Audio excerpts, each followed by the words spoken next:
കഴിഞ്ഞ ദിവസം തൃശൂരിലെ ഒരു ഷോപ്പിംഗ് മാളിൽ ഭക്ഷണം തൊണ്ടയിൽ കുടുങ്ങി ഒരു യുവ ഡോക്ടർ മരണമടഞ്ഞു. അപകടമുണ്ടായി 20 മിനിറ്റ് കൊണ്ട് തന്നെ അവരെ അടുത്തുള്ള ആശുപത്രിയിൽ എത്തിച്ചുവെങ്കിലും ഡോക്ടർ മരണപ്പെടുകയാണുണ്ടായത്. ശ്വാസനാളത്തിൽ ഭക്ഷണമോ മറ്റു കരവസ്തുക്കളോ കുടുങ്ങിയാൽ ഉടനടി ചെയ്യേണ്ട ഫസ്റ്റ് എയ്ഡ് ചികിത്സ ഏറ്റവും നന്നായി അറിവുള്ള ഒരു ഡോക്ടർക്ക് തന്റെ അറിവ് കൂടെയുണ്ടായിരുന്ന ഭർത്താവിനെ പോലും ധരിപ്പിക്കുവാനോ സ്വയം രക്ഷപ്പെടുവാനോ സാധിച്ചില്ല.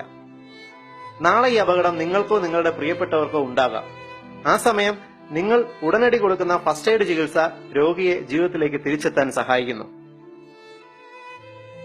തൊണ്ടയിൽ ഭക്ഷണം കുടുങ്ങിയാൽ ശ്വാസനാളം പൂർണ്ണമായും അടയുകയും രക്തത്തിൽ ഓക്സിജൻ കുറയുകയും ചെയ്യും.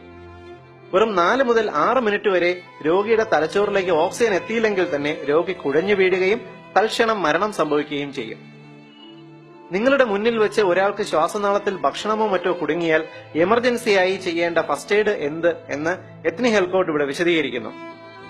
ഏവരും ഇത് നിർബന്ധമായും അറിഞ്ഞിരുന്നാൽ പലപ്പോഴും വിലപ്പെട്ട മനുഷ്യജീവനുകൾ രക്ഷിക്കാൻ സാധിക്കും. ഒരാളുടെ തൊണ്ടയിൽ ഭക്ഷണമോ മറ്റു കരവസ്തുക്കളോ ബ്ലോക്ക് ആയാൽ അവർക്കുടനെ സംസാരിക്കാനോ ശ്വാസമെടുക്കാനോ കഴിയില്ല. അവരുടൻ 2 കൈകളും കൊണ്ട് തൊണ്ടയിൽ ശക്തമായി അമർത്തിപ്പിടിക്കും. ചുമയ്ക്കാൻ പോലും സാധിക്കില്ല. മുഖം വല്ലാതെ വിയർക്കുകയും കൈകാൽ വിരലുകൾ നീല നിറമാകുകയും ചെയ്യും. ഈ ലക്ഷണങ്ങൾ കണ്ടാൽ അയാൾക്ക് ശ്വാസകോശത്തിൽ എന്തോ കരവസ്തു കുടുങ്ങിയിട്ടുണ്ട് എന്ന് നമുക്ക് അനുമാനിക്കാം. ഉടൻ തന്നെ രോഗിക്ക് ബോധമുണ്ടെങ്കിൽ അവരെ നിവർത്തി നിർത്തി നിങ്ങൾ ചിത്രത്തിൽ കാണുന്നത് പോലെ പുറകിൽ നിന്നും ചുറ്റിപ്പിടിക്കുക. വലത് കൈ മുറുക്കി രോഗിയുടെ നെഞ്ചിൻകൂടിന് താഴെയായി അമർത്തിപ്പിടിച്ച് നിങ്ങളുടെ ഇടത് കൈ വലത് കൈയിൽ മുറുക്കി പിടിച്ച് ഉള്ളിലേക്ക് ശക്തിയായി പ്രസ് ചെയ്യുക. 5 തവണ ഇങ്ങനെ പ്രസ് ചെയ്ത ശേഷം പുറകിൽ കൈപ്പത്തി കൊണ്ട് 5 തവണ അടിക്കുക. വീണ്ടും കൈകൾ മുറുക്കി നെഞ്ചിൽ ശക്തിയായി പ്രസ് ചെയ്യുക. നമ്മൾ ചെയ്യുന്ന ഈ പ്രവൃത്തിയിൽ ശ്വാസകോശം ശക്തിയായി ചുരുങ്ങി മുകളിലേക്ക് തള്ളാനും ഈ പ്രഷർ കൊണ്ട് ശ്വാസകോശത്തിൽ കുടുങ്ങിയിരിക്കുന്ന വസ്തു പുറത്തേക്ക് തെറിച്ചു പോകാനും സാധ്യതയുണ്ട്.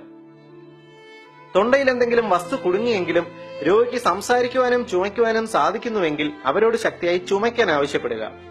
ശ്വാസകോശത്തിലുള്ള സാധനം ശ്വാസനാളത്തെ പൂർണ്ണമായും ബ്ലോക്ക് ചെയ്യാത്ത ഇതുപോലുള്ള സാഹചര്യങ്ങളിൽ രോഗി ശക്തിയായി ചുമയ്ക്കുമ്പോൾ തന്നെ കരവസ്തു പുറത്തേക്ക് തെറിച്ചു പോകും.